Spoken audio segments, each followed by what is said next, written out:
Tech takes on coronavirus. Ken Ray here, welcoming you to another episode of The Checklist, episode 181 to be precise. Brought to you by Secure Mac. On today's show, two tales of Apple bringing technology to bear against COVID-19.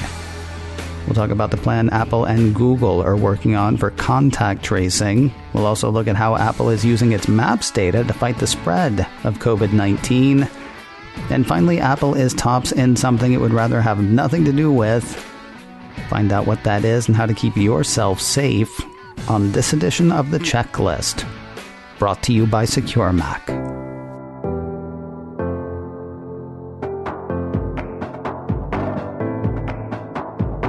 You can't call Apple and Google enemies exactly, but you'd be hard-pressed to call them friends at this point. But what's the old phrase? World-girding pandemics make strange bedfellows. Last week, the two tech titans announced a tie-up that'll see them work on contact tracing with an emphasis on privacy and security. Well, the emphasis is actually on stopping the spread of COVID-19, along with a commitment to privacy and security. Now, if you don't know what contact tracing is, Wikipedia says, in public health, contact tracing is the process of identification of persons who may have come into contact with an infected person and subsequent collection of further information about these contacts. That seems really focused on the individual. So, how do Google and Apple do both? Protect an individual's privacy and security while also letting individuals know that they may have come into contact with another individual diagnosed with COVID-19? The answer is Bluetooth. That piece from Engadget explains how the system would work. According to that, the system would have every opted-in phone regularly emit anonymous beacons via Bluetooth. Other phones in the vicinity receive and store these unique beacons, which frequently change, and emit their own.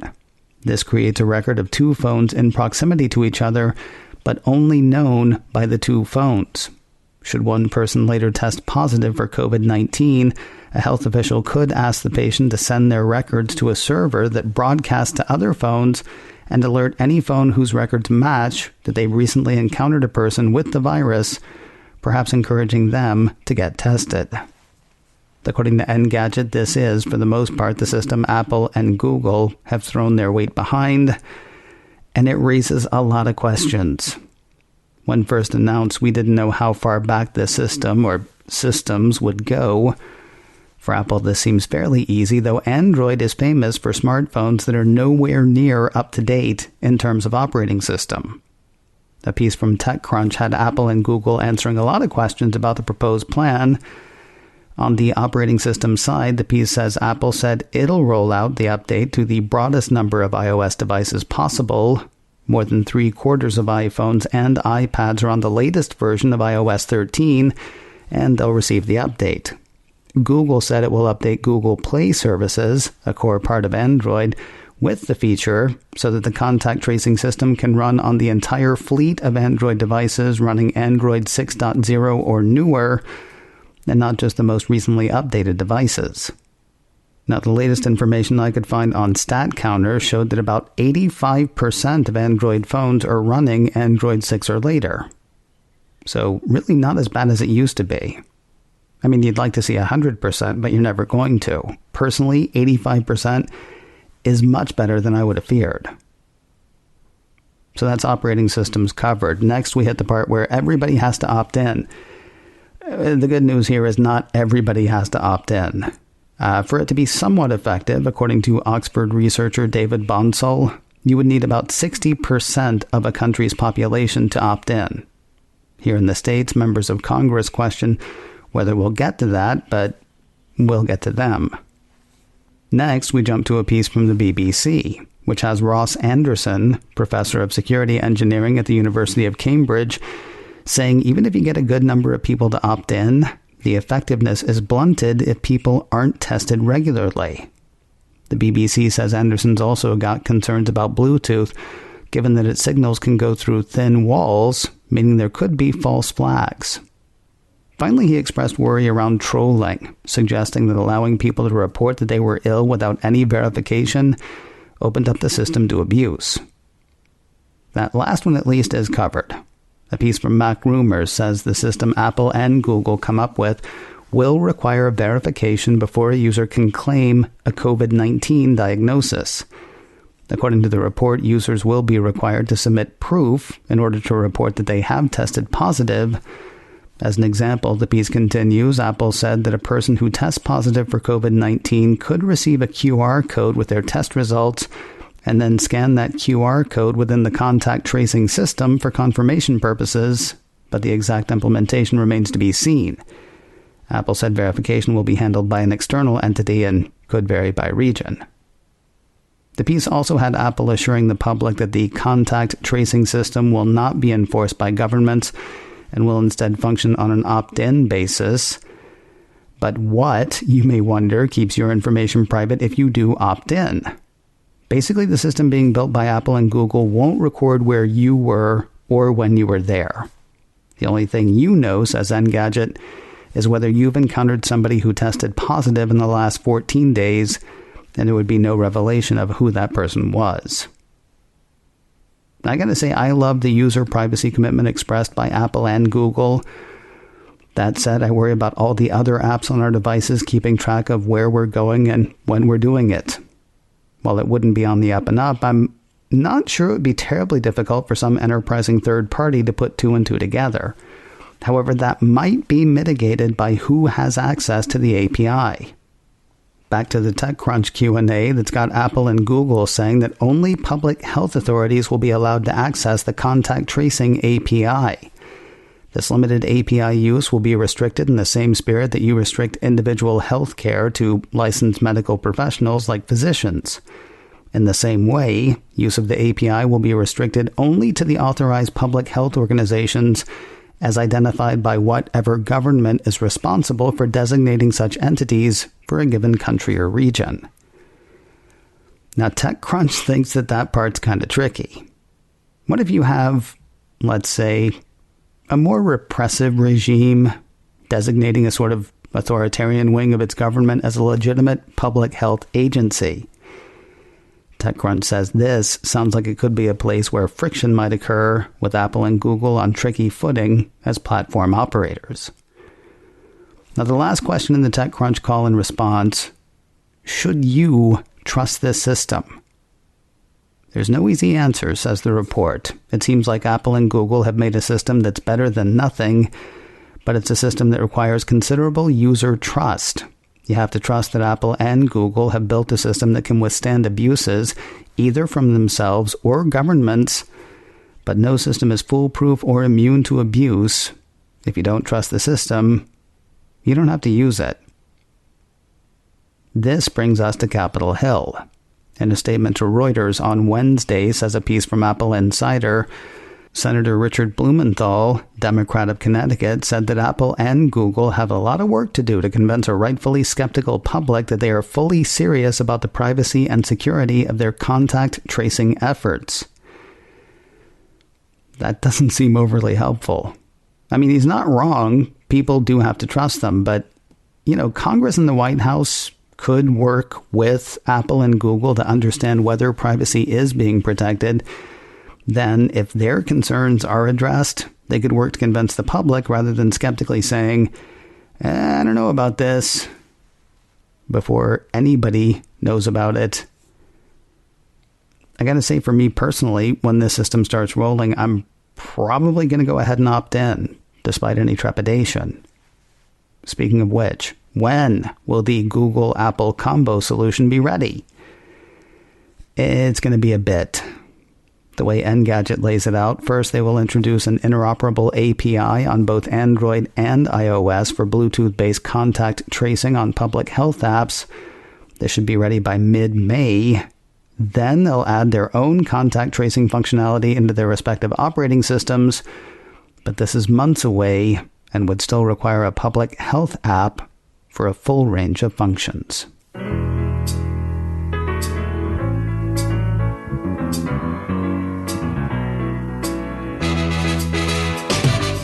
While the world waits for Apple and Google and all the official health apps to get together, metaphorically of course, on contact tracing, Apple's mapping another path to fight COVID-19.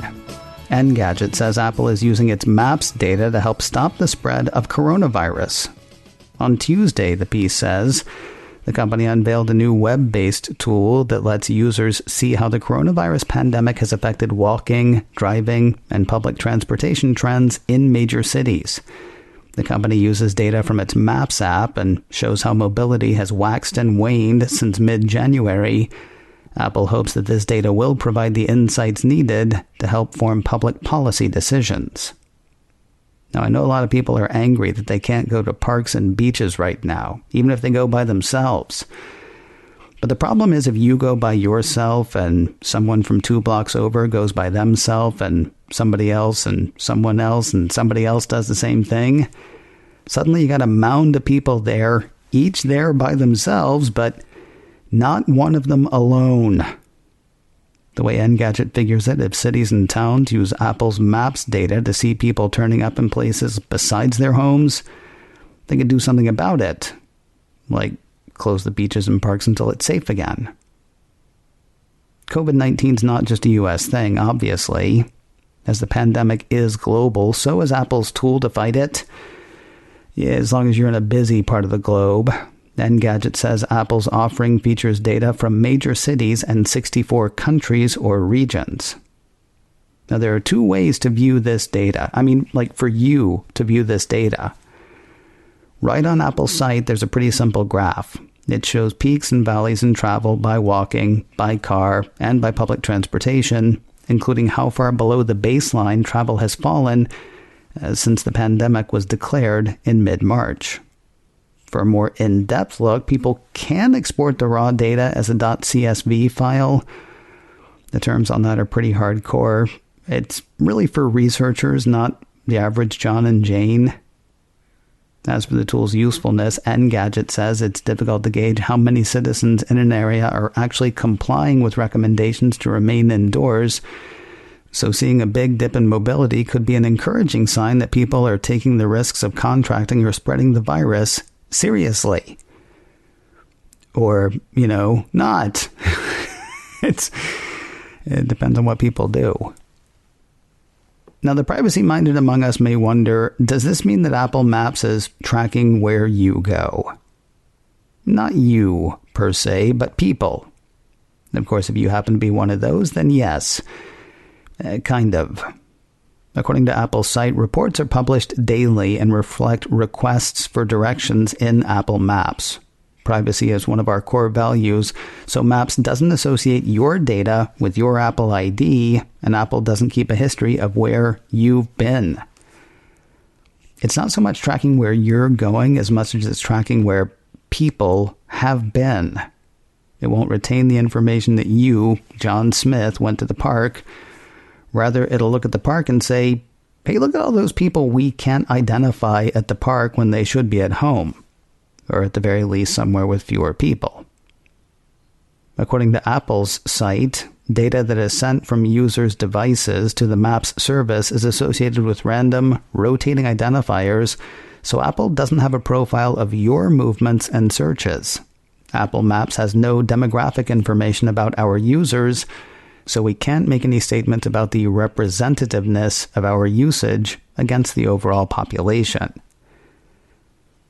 So it sounds like all Apple is doing is graphing or tabulating traffic in aggregate. Basically looking at an area and see how many people go to it or pass through it, rather than tracking a person to see where they go. Then, they do nothing. They're making the information available to everyone, from you to me to policymakers. At first glance, it seems kind of creepy. Of course, coronavirus sounds pretty crappy. Apple's using data to fight its spread. And also, wash your hands.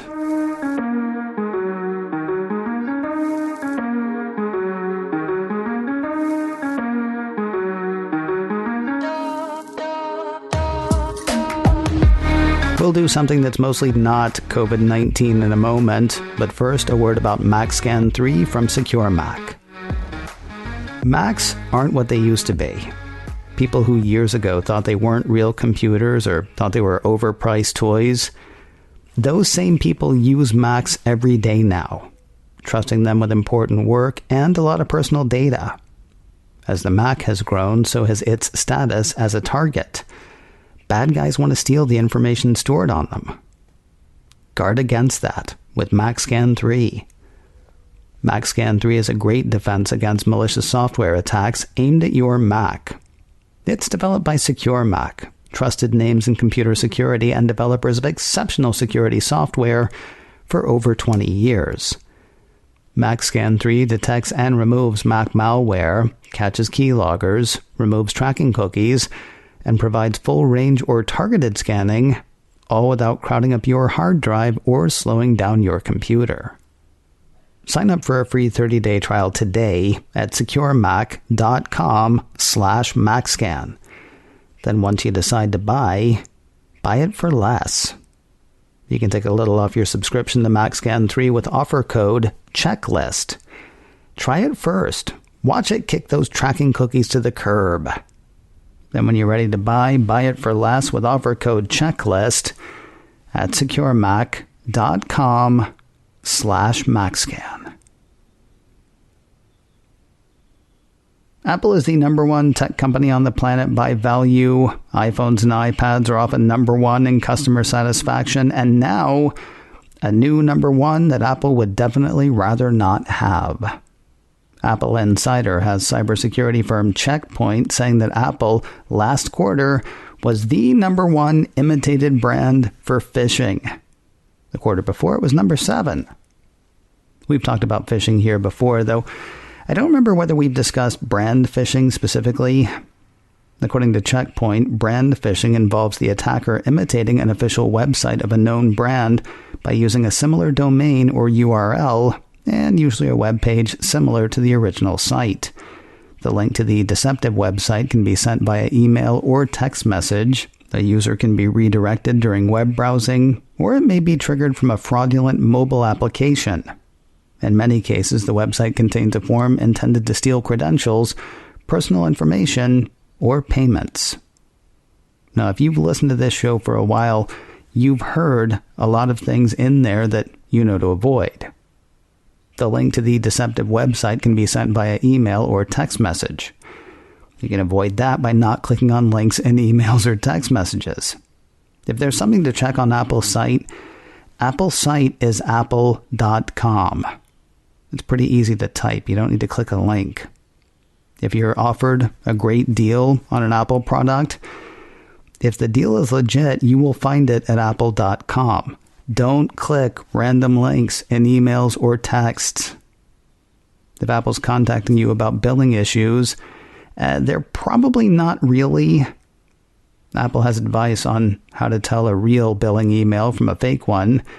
If you receive an email about an App Store or iTunes Store purchase and you're not sure whether it is real, you can look for a couple of things that can help confirm that the message is from Apple, says Apple.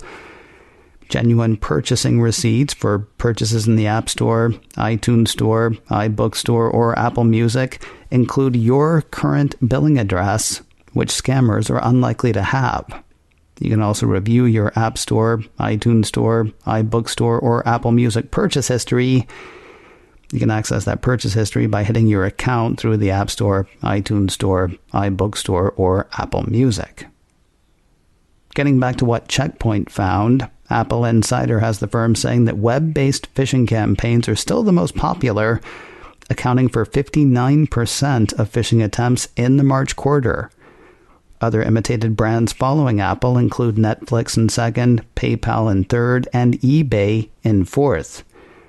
Check Point says Apple's 7th place to first place surge was due in part to the anticipated launch of the new Apple Watch, with criminals exploiting the online buzz to launch several credential theft attempts. What new Apple Watch? Yeah, I don't know. Maybe that was fake stuff made up by the scammers, generate buzz that they're trying to exploit. I can't really say on that one. So I said earlier that this segment would be mostly not COVID-19. Coronavirus has, of course, caused much disruption. A change in routine can leave us vulnerable, something bad guys seem to be counting on.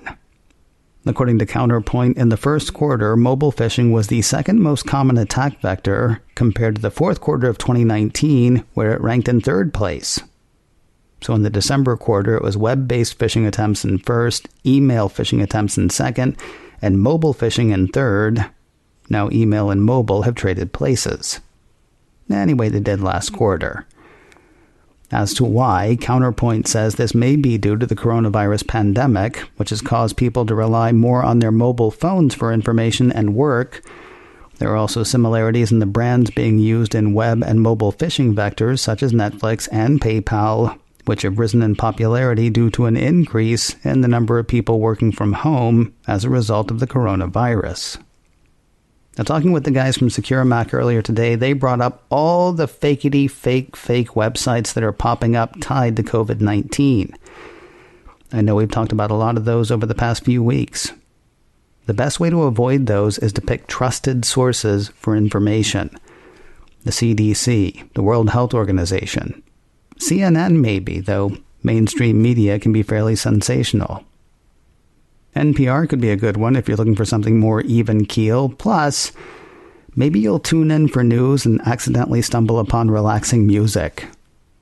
And who wouldn't like that in these uncertain times?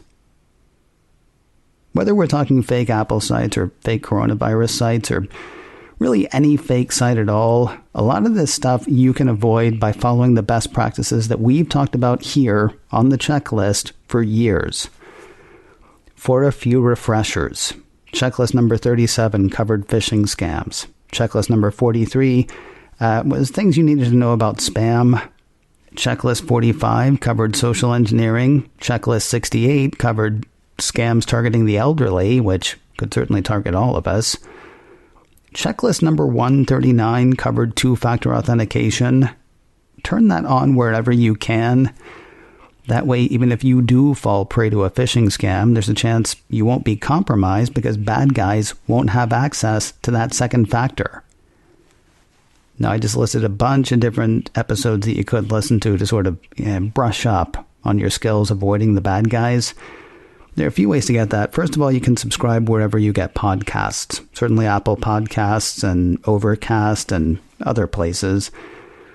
But if you want to read the notes, if you want to click the links to even more information than we're giving you here, and if you want to be able to listen to the individual episodes I talked about, the place to look is securemac.com/checklist. Like I say, there are notes there, there are links there, and you can listen to every show right there. Go there, please. More importantly, though, tell your friends and family members, maybe people who don't know quite as much about staying safe as you do. securemac.com/checklist. If you have a question you'd like to ask or a topic you would like to hear us hit, our email address is checklist@securemac.com.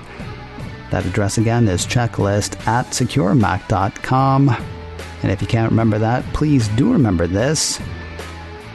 You're listening to The Checklist, brought to you by Secure Mac. And we'll talk to you next week.